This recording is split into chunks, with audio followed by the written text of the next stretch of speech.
October 1996, two hunters firing point-blank slugs into a charging grizzly learned that stopping power and killing power are not the same thing. Shortly after midnight on October 12, 1996, Daniel Marsh and Kevin Barlo woke to the sound of something massive circling their tent along the upper Katmai River in southwest Alaska.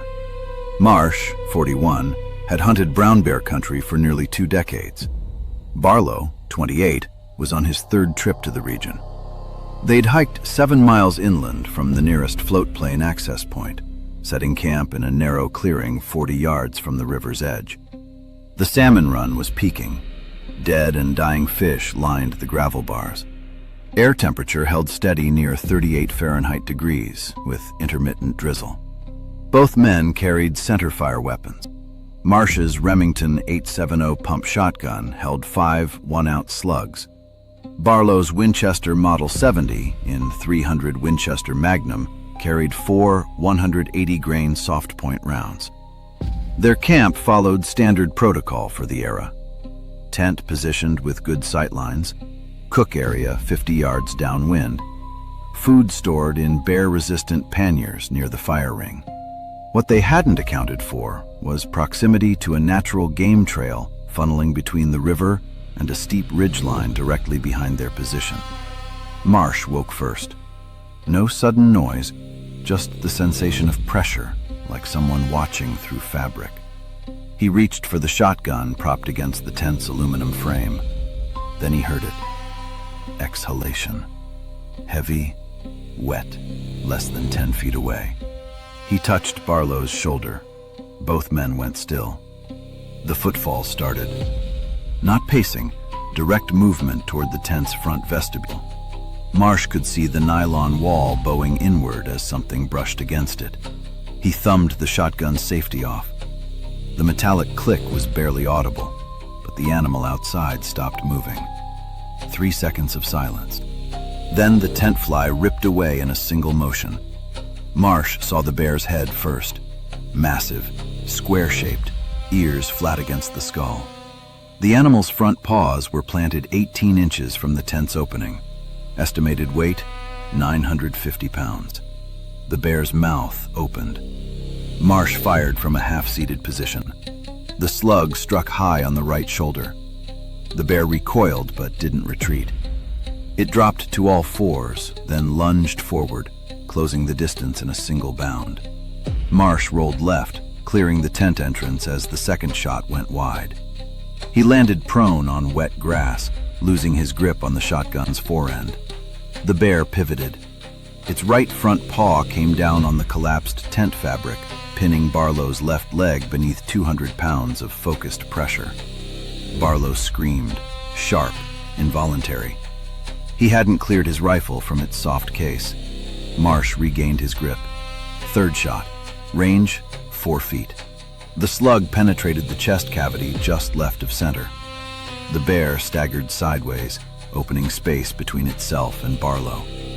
The animal's breathing changed, rapid, shallow, audible even over the river noise. Barlo freed his leg and scrambled backward on his hands, dragging the uncased rifle. His boot caught on a tent stake. He went down hard on his right hip. The bear turned toward him. Marsh cycled the shotgun. Fourth shot. This one struck the rib cage at a steep angle, fragmenting on impact. The bear dropped to 3 legs, right front limb now non-weight-bearing. It stayed upright, head low, eyes fixed on Barlo. Then it stopped. The bear's posture shifted, head raised, nostrils working. It took 2 steps backward. Blood was visible along its right shoulder and chest, dark against brown fur. The animal held position for approximately 8 seconds, then turned and moved upslope into dense alder thicket. Movement was audible for another 30 seconds before fading completely. Neither man moved for a full minute. Barlo's hands were shaking too hard to chamber a round. Marsh kept the shotgun raised, tracking the direction the bear had gone. 1 slug remaining. Medical findings and aftermath. Barlo sustained a deep tissue contusion to his left calf and a bone bruise on his right hip. No fractures. limited mobility for 6 days post-incident. Marsh was uninjured. They broke camp at first light, cached non-essential gear, and hiked out in 4 hours. A chartered float plane extracted them by early afternoon. Barlo required no surgical intervention. His calf injury resolved within 3 weeks. Hip soreness persisted for 2 months. He did not return to backcountry hunting for 4 years. Marsh reported persistent sleep disruption for approximately 5 months following the incident, waking abruptly between midnight and 2 a.m. without clear triggers. He resumed hunting in the same drainage system the following season, but relocated his camp 200 yards uphill from any active salmon streams. Incident analysis. Marsh's campsite placement created a spatial trap. With the river on one side and steep terrain on the other, the clearing functioned as a natural travel corridor during low light hours. Bears moving between feeding sites and bedding areas had no reason to avoid the area. Food storage met accepted standards for 1996, but the location, 50 yards downwind, still placed scent within the bear's detection radius. More critically, cooking residue remained in the fire ring, and both men's clothing carried trace odors from field dressing 2 caribou earlier that day. The shotgun proved effective as a deterrent, not a stopping tool. All 4 hits landed in non-lethal zones due to the bear's angle of approach and Marsh's compromised shooting position. The bear's withdrawal likely resulted from cumulative pain and disorientation rather than incapacitation. Barlow's failure to keep his rifle immediately accessible represented the single greatest tactical error. In tent-based camps, long guns should be stored loaded and unsecured, within arm's reach during sleep hours. Practical takeaway. When camping near active salmon streams, assume bears will pass through your position during darkness. Site selection matters more than food storage. Camp on high ground with multiple exit routes, not in natural funnels between food sources and cover. Before we jump to the next story, if you're watching on TV, you can point your phone at the code in the corner to subscribe. That way, you won't miss the next incident report. The next case begins in a few seconds.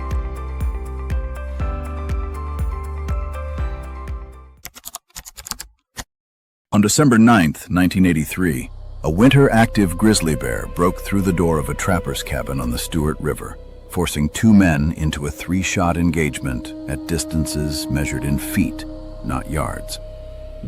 Just after 9 p.m. on December 9th, 1983, Harold Fisher and Luke Ashford heard something testing the structural integrity of their cabin door in the central Yukon backcountry, 23 miles upriver from the nearest settlement.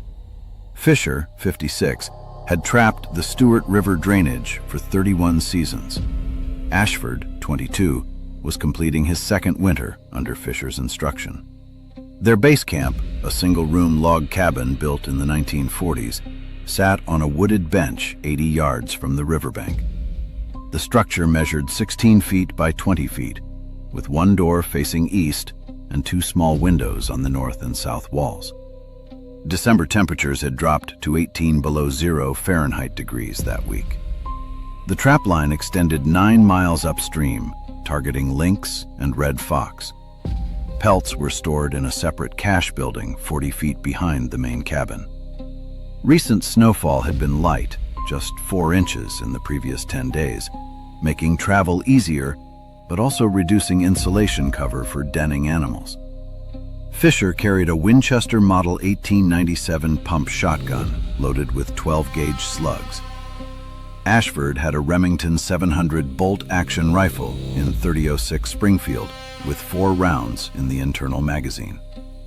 Both weapons were kept loaded inside the cabin during winter months, per standard protocol for the region. The first impact came without warning. Not scratching or investigation, direct force against the door's center panel. Fisher was seated near the wood stove, working a whetstone across a skinning blade. Ashford sat opposite, mending a canvas pack strap. Both men stopped moving. Second impact. The doorframe flexed visibly inward. crack appeared along the vertical grain of the center plank. Fisher stood and moved toward the gun rack mounted on the west wall. He lifted the shotgun clear and thumbed 3 additional slugs from a shelf-mounted box into his coat pocket. Third impact. The upper hinge bracket separated from the door frame, screws pulling free of wood that had been frozen and thawed repeatedly over 4 decades. Through the widening gap, Fisher could see fur, dark brown, matted with ice crystals. The bear's right front paw came through next. Claws extended, digging into the interior door surface, pulling downward with enough force to splinter the lower panel completely. The animal's forearm was visible to mid-radius, approximately 14 inches of exposed limb. Fisher raised the shotgun and fired through the door at a downward angle, aiming for center mass based on the visible paw position. Range, less than 3 feet. The slug punched through pine planking and connected. The bear vocalized, a short, explosive exhalation, but the paw remained in place, still gripping. Fourth impact. The entire door structure shifted 6 inches inward off its remaining hinge. The bear's head became visible through the top gap, muzzle, then eyes. Ashford had retrieved his rifle but hadn't moved from his position near the stove. His breathing was rapid and shallow, audible even over the wind noise. Fisher pumped the shotgun. Second shot. This one struck the bear's right shoulder at a quartering angle as the animal pushed further into the doorway. The door gave way completely, falling inward and landing flat on the cabin floor. The bear stepped over the collapsed door. It was now fully inside the threshold, front quarters clearing the entrance. Estimated weight, 650 pounds. Undersized for an adult male, likely explaining winter activity. The animal's ribs were visible beneath its coat. Blood was present along its right side and shoulder, but flow was minimal. Ashford fired from a seated position. The .30-06 round entered high on the bear's left chest, passing through lung tissue. The bear's forward momentum stopped. It dropped to 3 legs, right front limb now non-functional from Fisher's second shot. The animal's head swung toward Ashford. Jaw opened. Fisher fired his third and final slug from a range of 8 feet. The projectile entered below the bear's left eye socket, angling upward through the cranial vault. The bear collapsed immediately, landing on its right side across the threshold. Its hindquarters remained outside the cabin, front half blocking the entrance. Neither man moved for approximately 15 seconds. Then Fisher stepped forward and pressed the shotgun barrel against the bear's exposed ribs. No movement, no respiration. He held position for another 10 seconds before lowering the weapon. Medical findings and aftermath. Neither Fisher nor Ashford sustained physical injuries during the encounter. The cabin required immediate field repairs.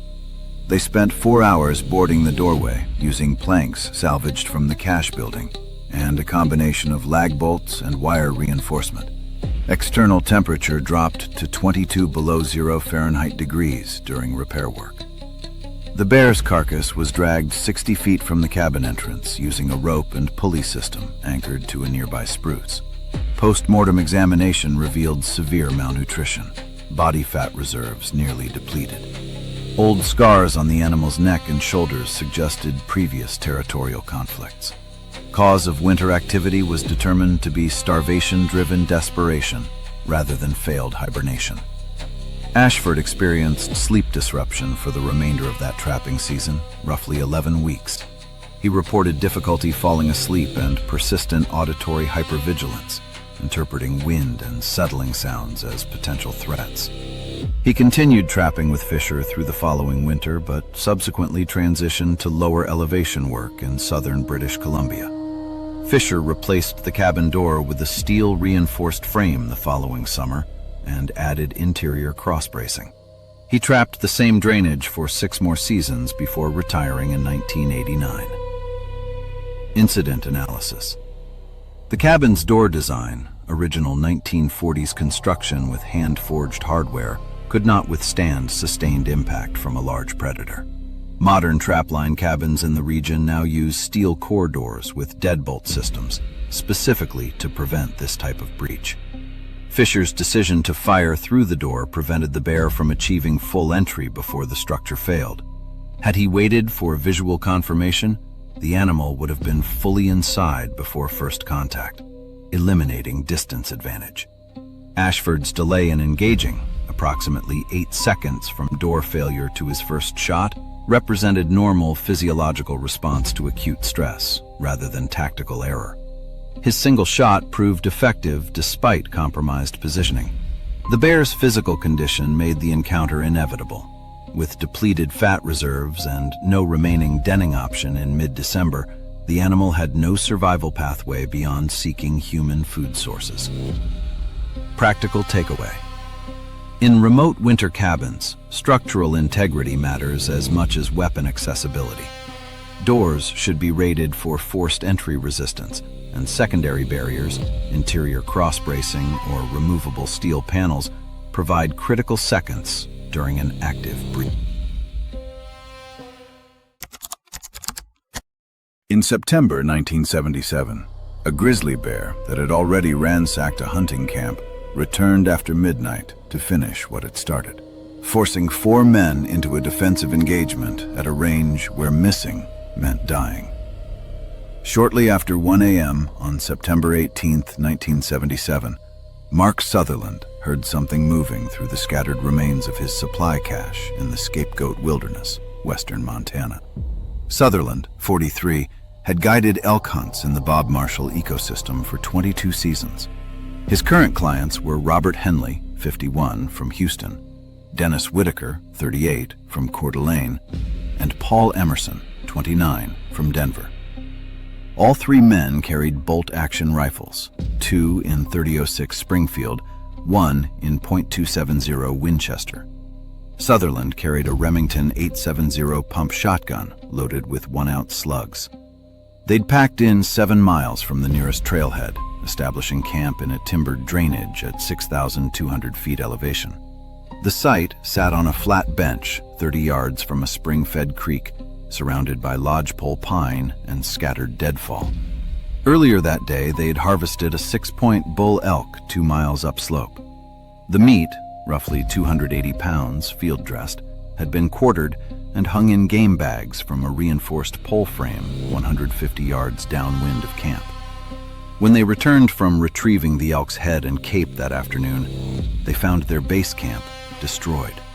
Food panniers had been torn open, a canvas duffel shredded, and 3 sleeping bags pulled from the tents and ripped apart. Claw marks scored the wooden supply crates, parallel gouges approximately 2 inches apart.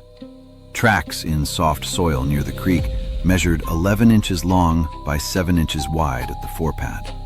Sutherland identified them as Grizzly, likely adult male based on size. The group spent 2 hours relocating all remaining food, freeze-dried meals, trail mix, jerky, into stuff sacks hoisted 15 feet up between 2 pines 80 yards from the tent cluster. Sutherland loaded his shotgun and placed it inside his tent within reach of his sleeping bag. He instructed the clients to keep their rifles accessible and to stay quiet if they heard movement during night hours. Sutherland woke to the sound of aluminum clattering against rock. Something was working through the scattered debris field where the supply crates had been. He heard exhalation, deep, rhythmic, combined with the scrape of claws on wood.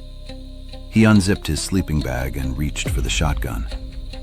Movement outside stopped, then resumed, closer to the tent line. He could hear the animals breathing clearly now, approximately 20 feet away. Sutherland exited his tent in stocking feet, shotgun raised. The bear was visible in ambient moonlight, massive, dark brown, standing on all fours near the remains of a shredded cooler. Estimated weight, 550 pounds. The animal's head turned toward him. No vocalization, just eye contact and stillness. The bear shifted its weight forward. Sutherland fired. Range, 18 feet. The slug struck the bear's right shoulder. The animal recoiled, dropping briefly to 3 legs, then regained footing and rotated toward Sutherland. It vocalized, a short, guttural sound, and charged. Henley and Emerson emerged from their tent as the bear closed distance. Whitaker exited last, rifle in hand, but safety still engaged. The bear covered 15 feet in under 2 seconds. Sutherland pumped the shotgun but didn't fire. Emerson was directly in his backdrop, frozen in place, 4 feet behind the charging animal's line of approach. Whitaker fired from a standing position. The .30-06 round struck the bear's left rib cage at a steep quartering angle. The animal's front end dropped, but momentum carried it forward. It landed chest down on the ground, 6 feet from Emerson, front legs splayed, hindquarters still elevated. Sutherland stepped left to clear his firing lane. The bear was attempting to rise, front legs pushing against the dirt. He fired from a range of 8 feet. The slug entered the upper chest cavity just below the neck, angling downward through the thoracic region. The bear collapsed completely, rolling onto its right side. No further movement.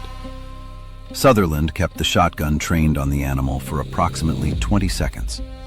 Whitaker had chambered another round, but held fire. Emerson hadn't moved, still standing in the same position, rifle held at low ready, but not shouldered. Henley remained near his tent entrance. Sutherland approached the bear and prodded its exposed abdomen with the shotgun barrel. No respiratory effort, no muscle tension. He stepped back and told the group to start breaking camp. Medical findings and aftermath. None of the 4 men sustained physical injuries. They packed essential gear by flashlight and moved 400 yards upslope to a rocky outcrop with clear sightlines, where they waited until dawn. At first light, they loaded remaining equipment and hiked out to the trailhead, reaching their vehicles by early afternoon. Post-incident examination of the bear's carcass by Montana Fish and Game personnel revealed extensive tooth wear and healed fractures in both front paws, suggesting advanced age and probable difficulty hunting natural prey. The initial shoulder wound from Sutherland's first shot had caused significant soft tissue damage, but missed major arteries. Whitaker's ribcage shot had penetrated 1 lung. Sutherland's final shot had severed the descending aorta, causing immediate circulatory collapse. Emerson reported sleep disruption for approximately 3 months following the incident, characterized by difficulty maintaining sleep and elevated startle response to sudden noises. He did not return to backcountry hunting for 2 years. Henley and Whitaker both continued hunting, but avoided overnight camps in grizzly habitat for the remainder of their active hunting years. Sutherland guided in the same wilderness area for 14 more seasons, but changed his campsite selection criteria, prioritizing locations with natural barriers, dense timber, rock formations, or elevation changes between sleeping areas and food storage zones. Incident analysis. The camp's location in a timbered drainage with scattered deadfall provided multiple concealed approach routes for the bear. Open bench sites with 360-degree visibility offer better early detection capability during nocturnal intrusions. Sutherland's decision to relocate food after the initial raid was correct, but the 80-yard distance was insufficient. Current best practice recommendations specify minimum 200-yard separation between sleeping areas and food storage in active grizzly habitat. The bear's return was predictable. Once a grizzly identifies a campsite as a food source, it will typically revisit within 24 hours until the reward stimulus is removed or the animal is killed. Emerson's failure to shoulder his rifle or move to cover during the charge represented normal acute stress response. temporary loss of fine motor control and decision-making capacity.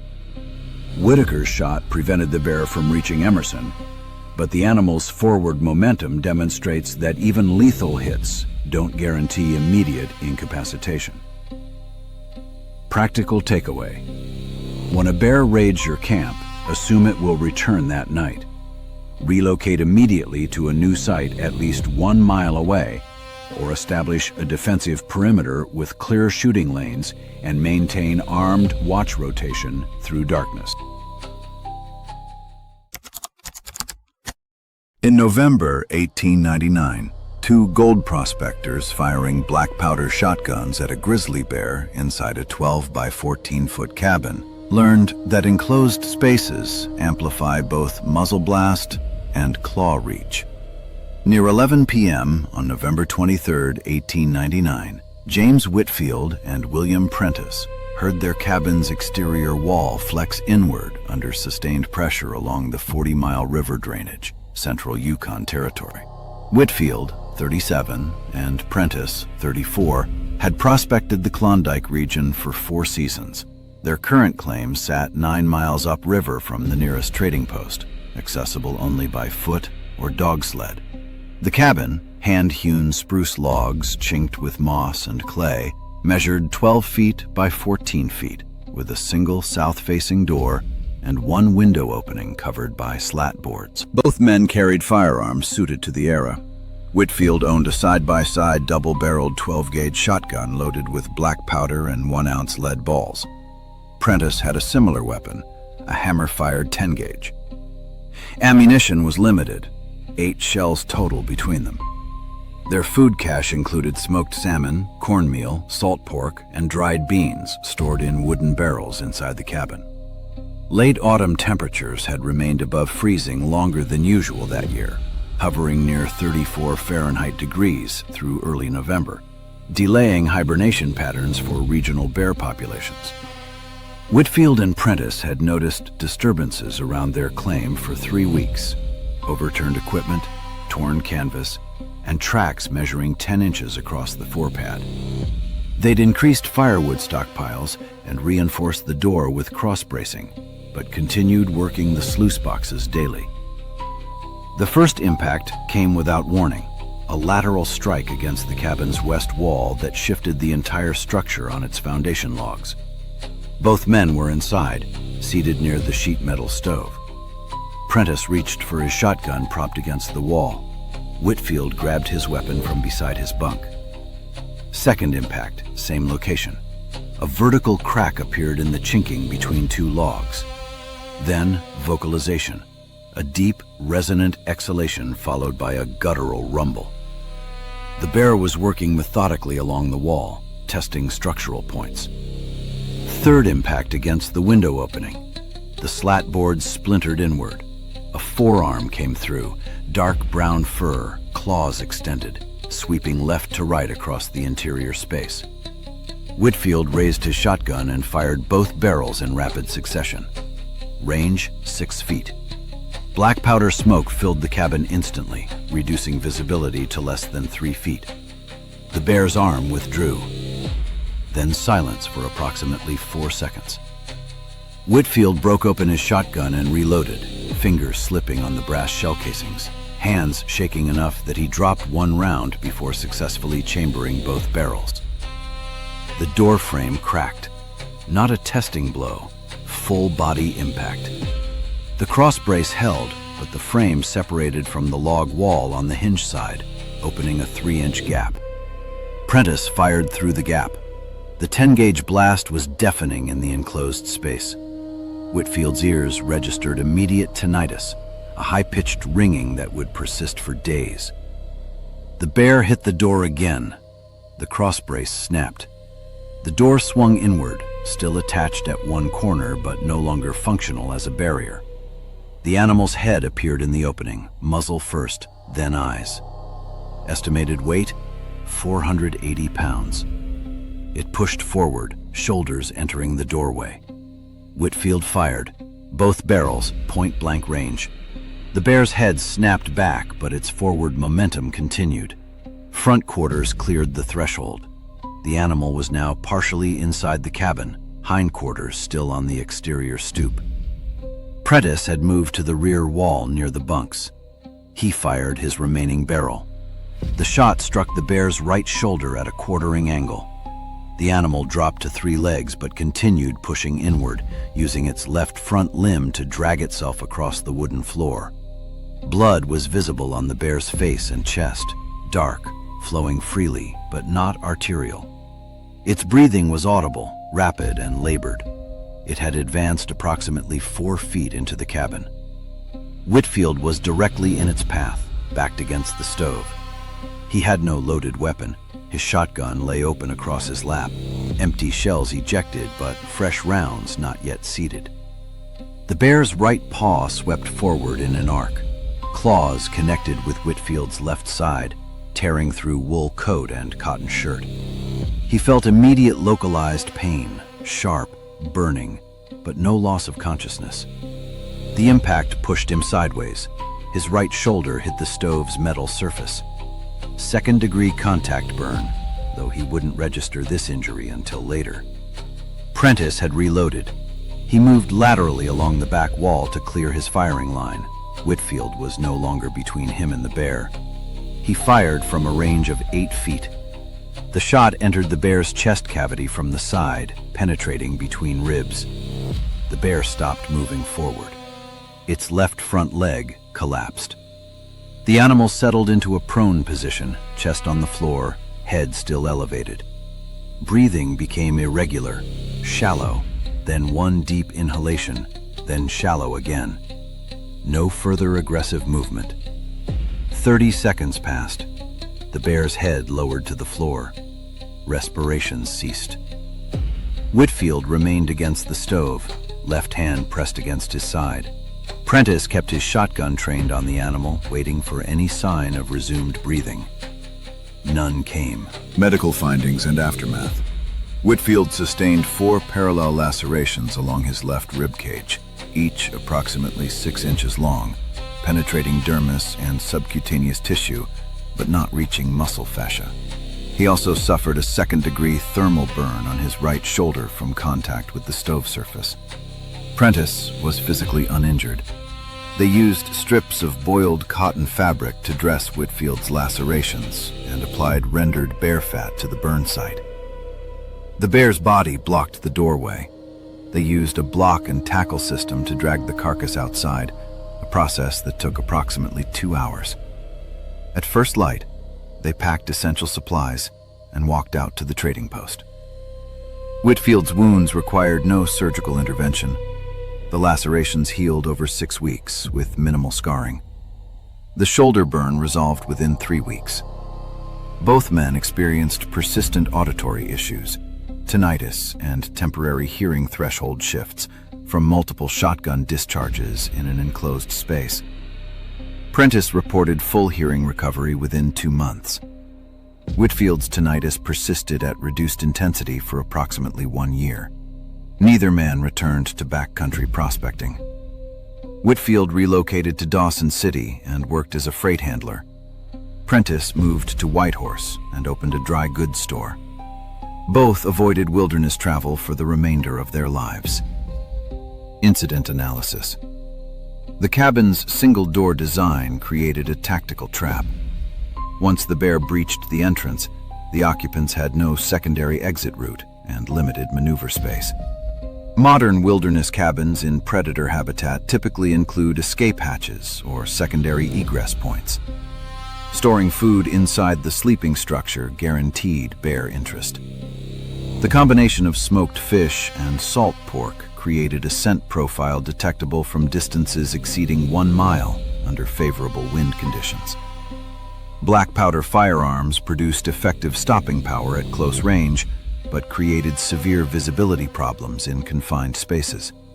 The smoke density after Whitfield's first shot temporarily obscured the bear's position, eliminating accurate follow-up shot placement. Prentice's decision to reposition for a clear shot while Whitfield was engaged with the bear demonstrated effective tactical judgment. His final chest shot likely severed major vessels or penetrated the heart, causing the rapid circulatory collapse that ended the encounter.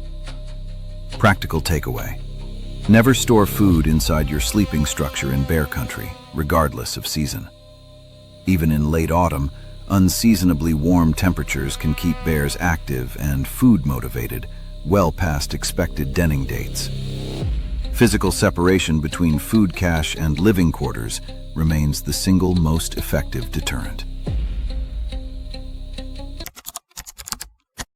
In October 1942, a grizzly bear killed a logger in the coast mountains of British Columbia, then returned to the camp 18 hours later, forcing the remaining crew into a defensive engagement with limited ammunition and improvised fortifications.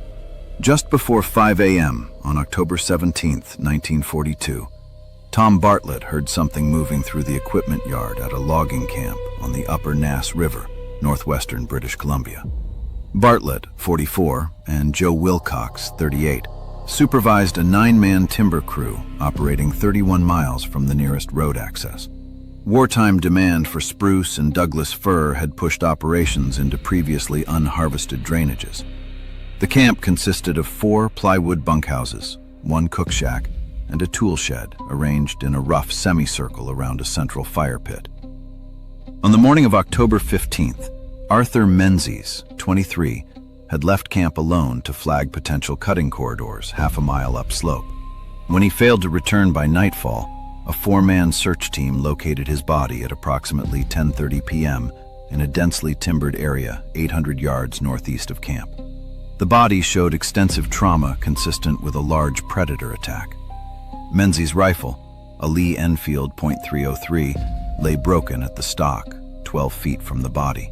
Tracks measuring 9 inches across the forepad were visible in soft soil around the site. The crew had limited firearms: 1 12-gauge pump shotgun with 7 slugs, 2 .30-06 bolt-action rifles with approximately 20 rounds total, and Bartlett's personal .303 Lee Enfield with 15 rounds. They spent October 16th reinforcing structures with additional lumber and establishing a watch rotation. Bartlett constructed an elevated observation platform 8 feet above ground level between 2 large spruces at the camp's northern perimeter. Bartlett was on watch in the platform when he detected movement. Not casual browsing, deliberate, linear progression toward the camp from the northeast, the same direction as the kill site. He could hear footfalls on frozen ground and the snap of small branches. Visibility was limited to approximately 40 feet in ambient starlight. He whistled once, the prearranged alert signal. Below, Wilcox and 2 other men exited the bunkhouse, rifles in hand. The remaining crew stayed inside per protocol. The bear emerged from the tree line 35 feet from the fire pit. Bartlett saw it first. Massive, low-slung posture, moving directly toward the cook shack. Estimated weight, 720 pounds. The animal showed no hesitation, no investigative behavior. It moved with purpose. Bartlett fired from the platform. The slug struck the bear's right shoulder. The animal spun toward the muzzle flash, located Bartlett's position, and altered course toward the platform's base. Wilcox fired from ground level. Range, 28 feet. The .30-06 round entered the bear's left side behind the shoulder. The bear pivoted again, now facing Wilcox. It vocalized, a short, percussive exhalation, and charged. Wilcox had worked the bolt, but the round failed to chamber cleanly. He dropped the rifle and moved laterally, putting the fire pit between himself and the bear. The animal didn't follow. It stopped at the fire pit's edge, head swinging between Wilcox's position and Bartlett's platform. Bartlett fired again. This shot struck high on the bear's back, fragmenting on the scapula. The bear turned and charged the platform. It reared against the tree trunk, front paws reaching the platform's edge, claws visible, extending over the planking. Bartlett stepped back. The platform measured 4 feet by 6 feet. No room to maneuver. One of the other men, stationed near the cook shack, fired. His rifle was also .30-06. The bullet entered the bear's hindquarters at a steep angle. Non-lethal placement, but sufficient to redirect the animal's attention. The bear dropped to all fours and turned toward the new shooter. Wilcox had cleared the jam in his rifle. He fired from a kneeling position behind the fire pit. Range, 18 feet. The round penetrated the bear's chest from the side, likely perforating lung tissue. The bear's gait changed, short in stride, head lowered, but it continued toward the cook shack. Bartlett had reloaded. He fired from the platform, aiming for the head. The slug struck just above the left eye socket, penetrating the cranial vault. The bear's front legs collapsed. It fell forward, chin striking the ground first, then rolling onto its right side. No further movement. The camp went silent, except for the fire's crackle. Bartlett remained in the platform for approximately 30 seconds, rifle trained on the motionless bear. Then he climbed down. The men approached cautiously. Wilcox prodded the bear's exposed abdomen with his rifle barrel. No respiratory effort. No muscle tension. The animal was dead. Medical findings and aftermath. None of the surviving crew members sustained physical injuries during the encounter. Menzies' body was transported out by pack mule on October 18th. Cause of death was determined to be massive trauma to the head and thorax, with evidence of arterial hemorrhage from multiple penetrating wounds. The attack likely lasted less than 60 seconds, based on the limited distance Menzies had traveled from his initial position. The bear was field-dressed to confirm it was the animal responsible for Menzies' death.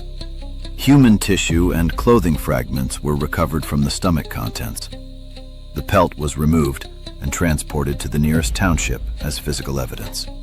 Estimated live weight based on pelt dimensions and skeletal measurements, approximately 740 pounds. Bartlett and Wilcox completed the timber contract, but did not return to the Nass River drainage in subsequent seasons.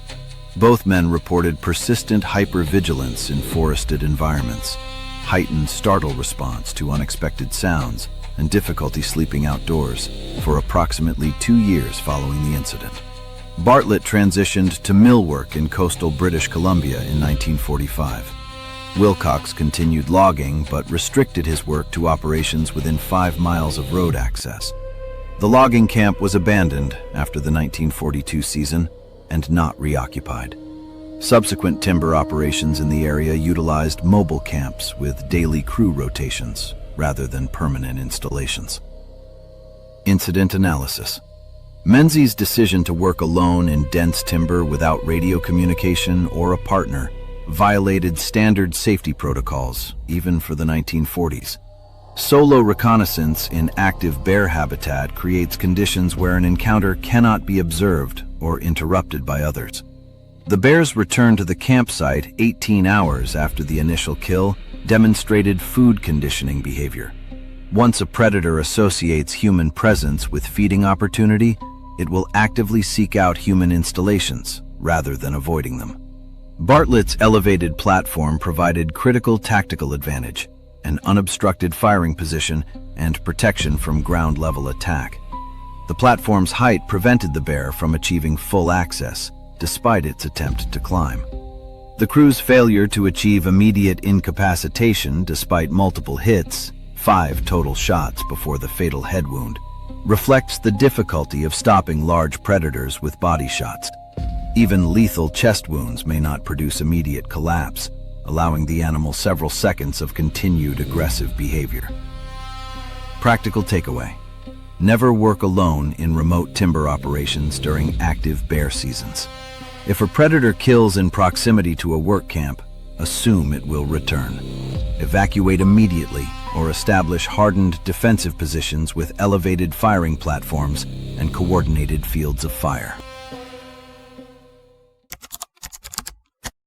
On the night of February 8, 1935, a widow defending her remote Alaska homestead fired 3 shotgun slugs at a grizzly bear that had breached her cabin door, with the final shot connecting at a distance where the animal's breath condensed on the shotgun barrel. Near 2 a.m. on February 9, 1935, Emma Calloway woke to the sound of her cabin's front door frame separating from its hinge side support beam, 14 miles northwest of Nome, Alaska. Calloway, 47, had lived alone at the homestead for 3 years, following her husband's death from pneumonia in 1932. The property sat in a mixed spruce and birch forest at the terminus of a seasonal dog sled trail. The nearest occupied structure was 14 miles southeast.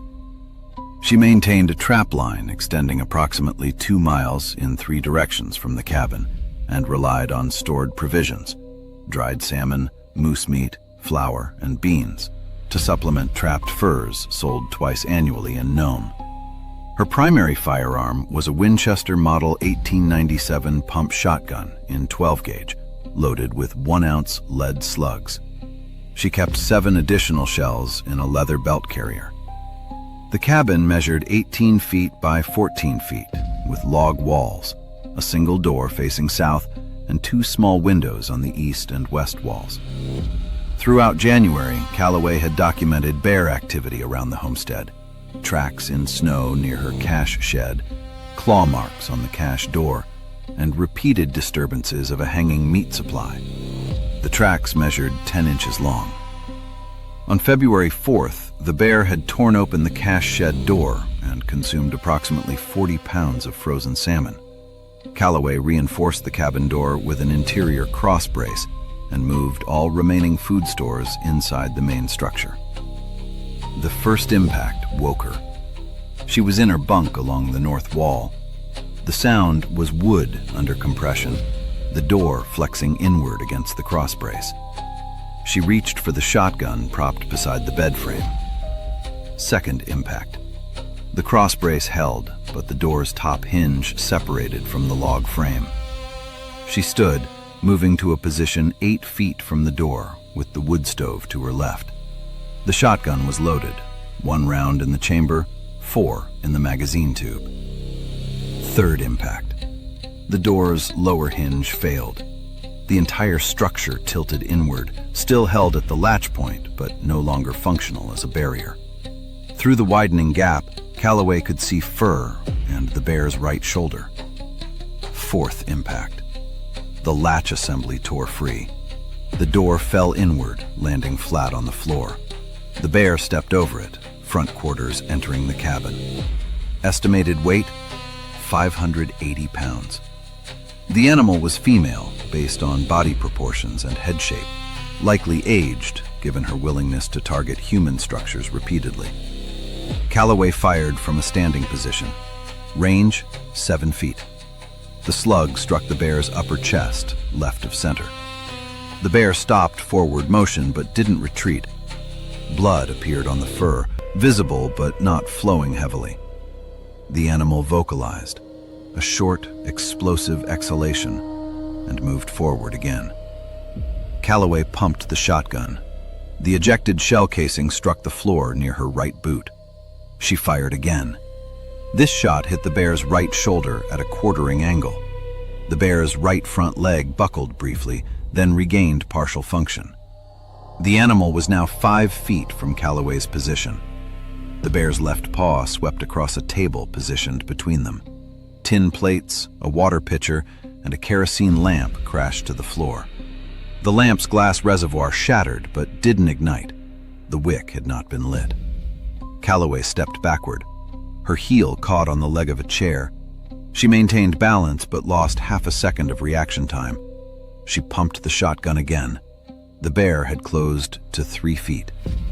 It was moving more slowly now, gait altered by the shoulder wound, but still advancing. Calloway raised the shotgun, aiming for the head. Range, 30 inches. She fired.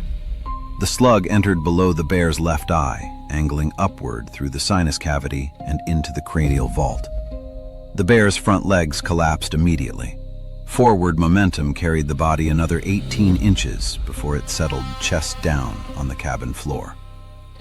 The animal's muzzle came to rest 8 inches from Calloway's left boot. No further movement. Calloway remained in position, shotgun shouldered, for approximately 20 seconds. Then she lowered the weapon and stepped sideways, maintaining distance from the bear's head. She moved to the bunk area and sat. Hands were shaking, fine motor tremor from adrenaline response. She remained seated for several minutes, watching the bear's ribcage for any sign of respiration. None appeared. Medical findings and aftermath. Calloway sustained no physical injuries during the encounter. She spent the following day field dressing the bear inside the cabin, as external temperatures had dropped to 12 below 0 Fahrenheit degrees, and moving the carcass outside alone was not feasible. She removed the hide and salvaged approximately 180 pounds of usable meat. The pelt measured 7 feet 4 inches from nose to tail. Post-mortem examination revealed extensive tooth wear and a healed fracture in the bear's right rear foot, likely explaining the animal's focus on easily accessible human food sources rather than natural prey. The first chest shot had penetrated muscle tissue and cracked one rib, but missed major vessels. The shoulder shot had fractured the scapula and caused significant soft tissue damage. The final headshot had caused immediate brainstem disruption. Calloway continued living at the homestead through 1941, when declining fur prices made the trap line economically unviable. She relocated to Nome and worked in commercial fish processing for 14 years.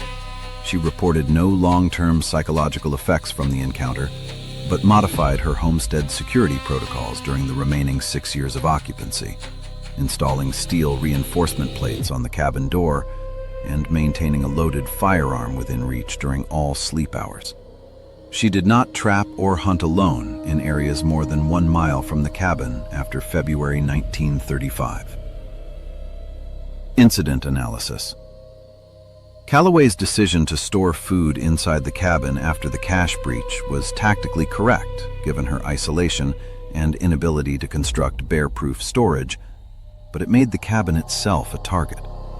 In modern remote homesteading, elevated steel lockers positioned at least 100 yards from living structures provide the best compromise between security and accessibility. The cabin's single-door design offered no secondary egress. Once the bear breached the entrance, Calloway had no retreat option. Her decision to hold position and engage the threat was forced by spatial constraints, not tactical choice. The Winchester 1897's pump action allowed rapid follow-up shots, critical in a scenario where initial hits proved non-lethal. Calloway's shot placement improved under stress, moving from center mass to shoulder to head as distance decreased and precision became more achievable. The bear's persistence, despite multiple hits, demonstrates that determination and hunger can override pain response in large predators. Even mortally wounded animals may continue aggressive behavior for several seconds before physiological collapse occurs. Practical takeaway. In remote cabins, door strength is your primary defensive barrier. Steel core doors or heavy timber construction with interior bracing can buy critical seconds during a breach. More importantly, eliminate attractants. Never store food inside your sleeping structure in active bear habitat, regardless of convenience or weather conditions. If you value these true survival stories, please hit that red subscribe button right now. It helps our channel grow so we can keep sharing these vital lessons.